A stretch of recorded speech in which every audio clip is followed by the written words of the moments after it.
Bonjour à tous et à toutes et bienvenue dans un podcast un petit peu spécial. On va pas parler de Simple CRM, on va pas parler de relations clients, on va aborder le sujet brûlant du moment, le fameux coronavirus. Pourquoi aborder ce sujet? Tout simplement parce que la majorité de mes rendez-vous, pour l'instant, il y a tout le temps des questions qui reviennent. Est-ce que les chiffres sont vrais?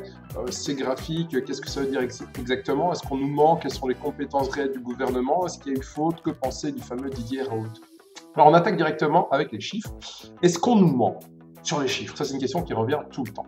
Alors, la première chose à faire, c'est comprendre les chiffres. Donc, pour ça, je vais prendre d'autres chiffres, des chiffres que je maîtrise, c'est-à-dire des chiffres par rapport à Simple CRM.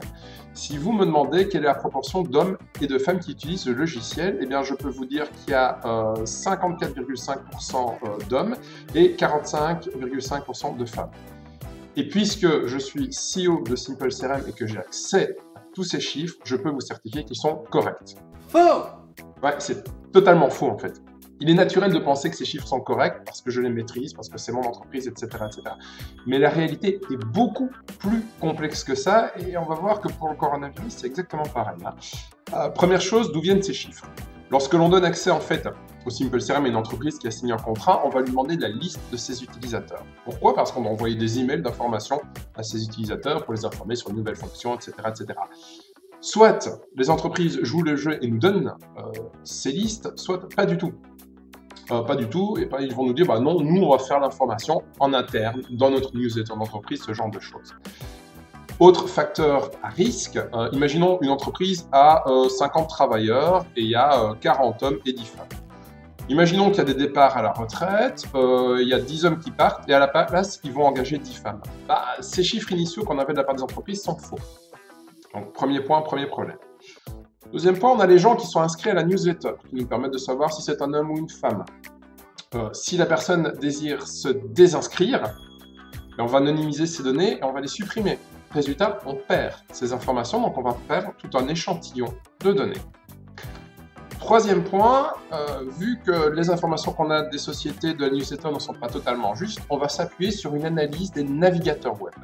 Les navigateurs web peuvent nous donner des informations. Si vous avez par exemple un profil Gmail, Google, on va pouvoir savoir si vous êtes un homme ou une femme, ça va être dedans. Si on ne les a pas, on pourrait imaginer qu'on va analyser les cookies qui sont proposés par le navigateur. Et là, on va pouvoir déterminer sur base de vos habitudes de surf si vous êtes un homme ou une femme. Parce que là, bien entendu, ça va être aussi un petit peu compliqué. On va donc utiliser ce qu'on appelle une courbe Sig-Sigma, c'est-à-dire que l'on va rejeter un échantillon, des échantillons qui vont se retrouver à deux extrêmes.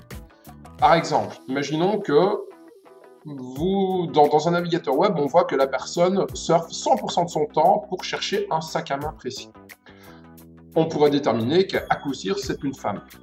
Non, pas nécessairement. Ça peut fort bien être un amoureux qui veut faire un très beau cadeau à son amoureuse pour son anniversaire et qui cherche depuis un mois le sac dont elle rêve, la bonne couleur, etc., etc., etc. Donc, lorsqu'on va avoir des comportements qui vont sortir d'une certaine courbe de normalité, qu'on va appeler ici une courbe de Six Sigma, on va rejeter ces extraits. Au final, les infos que nous donnent les sociétés, les newsletters avec les désinscriptions, les navigateurs, tout ça pondéré par une courbe Six Sigma, on estime que l'on arrive à déterminer le sexe de 25,44% de nos utilisateurs, pas plus. Et donc, le petit camembert que l'on a là, ce n'est pas un camembert sur 100% des utilisateurs, ce n'est que 25,44%, c'est notre estimation de certitude.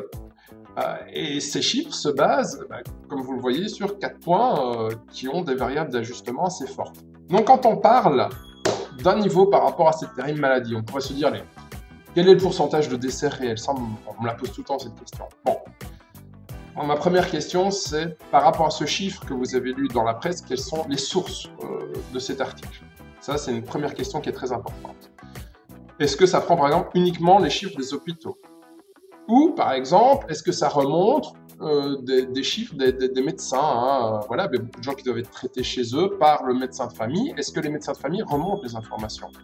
Imaginons que oui, les médecins de famille le font. Ok, mais est-ce qu'un médecin qui est au fin fond de la campagne, où il n'y a pas de couverture 4G, etc., il ne peut pas vraiment remonter de chiffres, c'est compliqué, de toute façon il est débordé, il n'a pas le temps, il ne serait pas intelligent de se dire que toute une partie des médecins ne remontent pas les chiffres. Et puis, il y a aussi les malades seuls. Alors ça, j'étais très très choqué. Il y a Florence, coucou Florence, tu regardes cette vidéo, coucou, qui est donc une des administratrices de Simple. Je suis au téléphone et là, j'ai appris, j'étais super choqué, qu'elle est restée 19 jours toute seule avec son mari chez elle, enfermée, à affronter le coronavirus avec du Defacon. Voilà. Ça aussi, ça existe. Est-ce que ça rentre dans les fameux pourcentages que l'on a? Les porteurs qui sont en bonne santé, donc ils attrapent la maladie, ils ne la développent pas, ils ne se rendent pas compte qu'ils l'ont, ça rentre ou pas dans ces pourcentages? Est-ce que ces pourcentages, ils appliquent aussi une courbe Six Sigma pour éliminer des extrêmes? Par exemple, est-ce que dans ce chiffre, on se dire que les personnes qui ont plus de 95 ans, qui ont un cancer en phase terminale, est-ce que ça vaut vraiment la peine de mettre comme étant décédé du coronavirus si c'est le cas? Ou est-ce qu'on estime que justement dans la courbe Six Sigma, il va falloir enlever ces extrémités? Lorsque on parle de chiffres de pourcentage qu'on a vu dans la presse, moi je suis belge, j'ai les chiffres belges, je regarde la télévision française et je lis également la presse suisse. Ouais, mais ces différents pays, est-ce qu'ils ont les mêmes méthodes de calcul au fond? J'en sais rien. Donc, tout ça, ça pose pas mal de questions. Et souvent, ces chiffres, ces pourcentages que vous voyez dans la presse, ils vont être accompagnés de graphiques. Ça, c'est typiquement le graphique que l'on peut voir dans des articles. Ce graphique, qu'est-ce que c'est? C'est ce qu'on appelle un graphique de type exponentiel.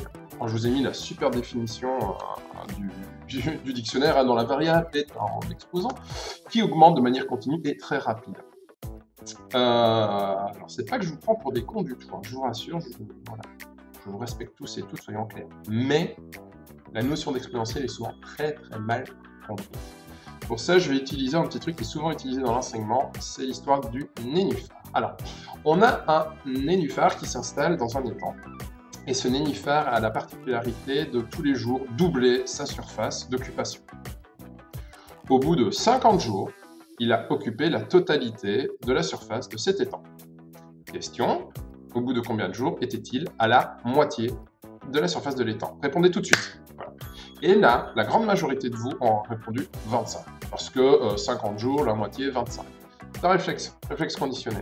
En réalité, la bonne réponse est 49 jours.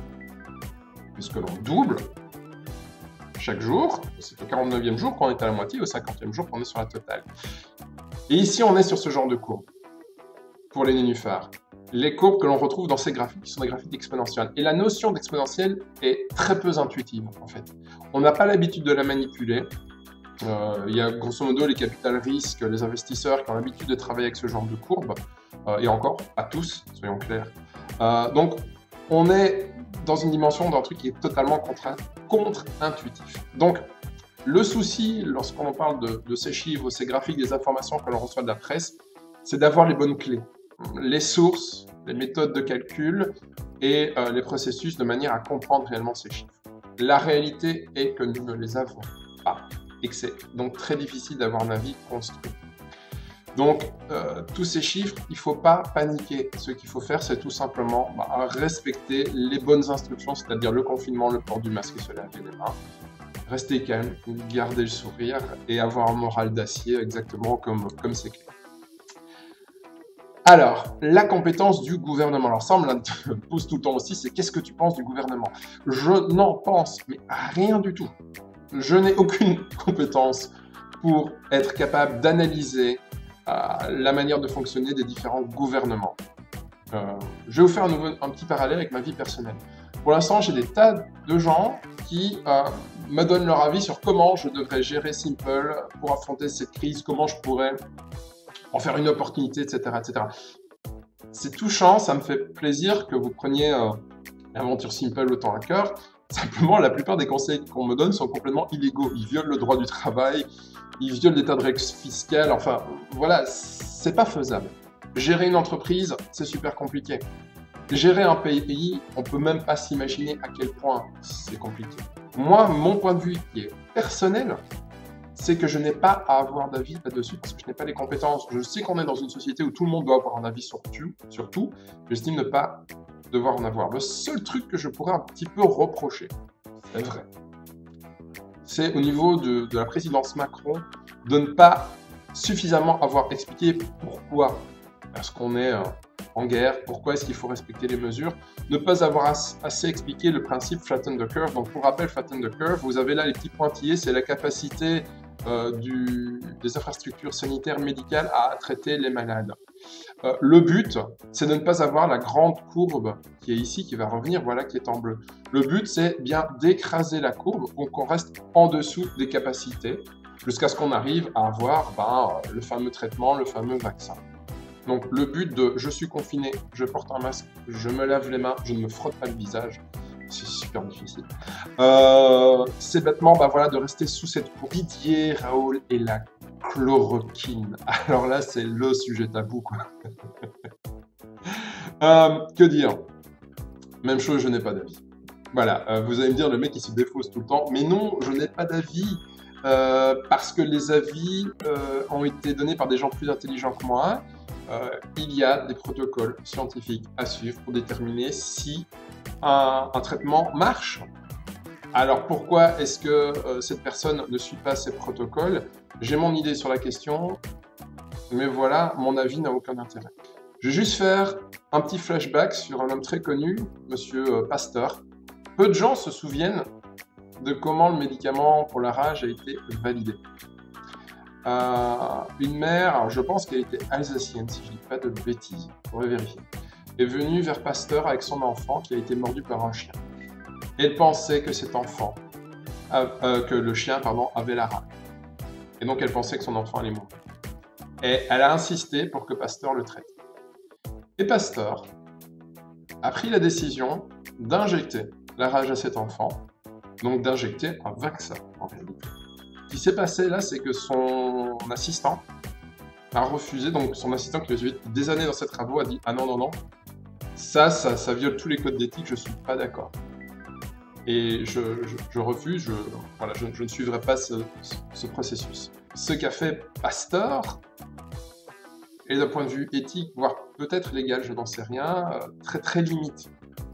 Et lorsque l'on se dit qu'il a potentiellement injecté un enfant sain la rage, c'est terriblement choquant.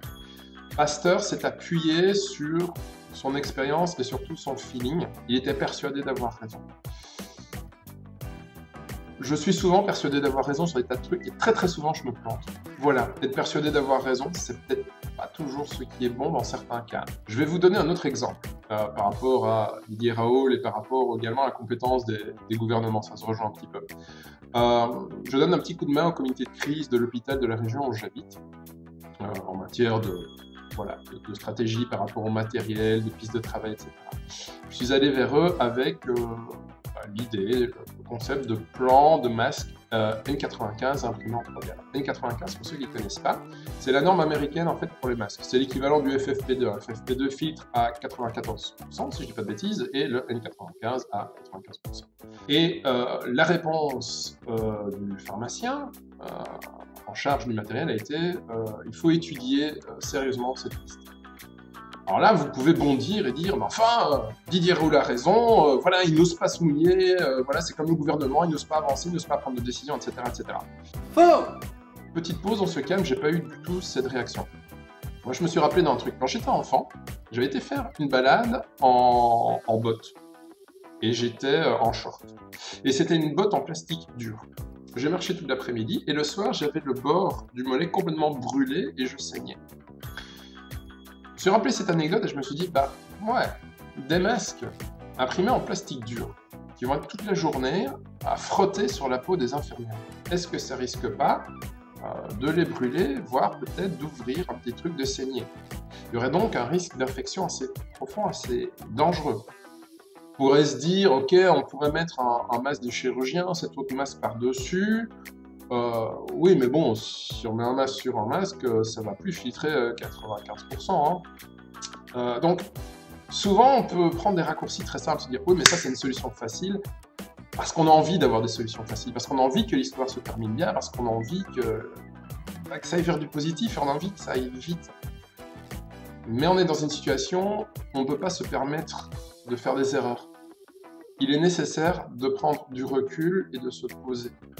Je comprends tout à fait que des médecins s'énervent, écrivent des lettres au ministre de la Santé parce que le matériel n'arrive pas, etc., etc. Et ce ministre de la Santé dépend également d'un ministre du budget, qui dépend également d'une présidence, qui dépend d'investissement. Enfin, tout est lié. La gestion d'un pays, c'est comme un organisme. ne pouvez pas mettre de côté un organe et vous dire que ça va fonctionner. Donc voilà, vraiment avoir du recul par rapport à tout ça. Quelle conclusion donner à ce vlog? Tout simplement qu'il est naturel de chercher des réponses, d'avoir besoin d'échanger, parce qu'on a tous et toutes besoin d'être rassurés. Voilà. Moi en premier. Il y a des chiffres. Ces chiffres, on sait qu'ils sont faux. Ils sont faux parce qu'ils sont imparfaits. Néanmoins, ces chiffres sont utiles et nécessaires parce qu'ils sont des indicateurs qui permettent de mesurer la direction dans laquelle va cette pandémie. Et grâce à ces indicateurs, l'État, les organismes, les soins de santé, les professionnels sont à même de donner des directives qui sont utiles et qui vont permettre bien de maintenir cette épidémie sous la fameuse courbe de capacité d'absorption des systèmes de santé. Vouloir demander des avis à Pierre, Paul et Jacques, à ceux qui nous entourent, ça a du sens.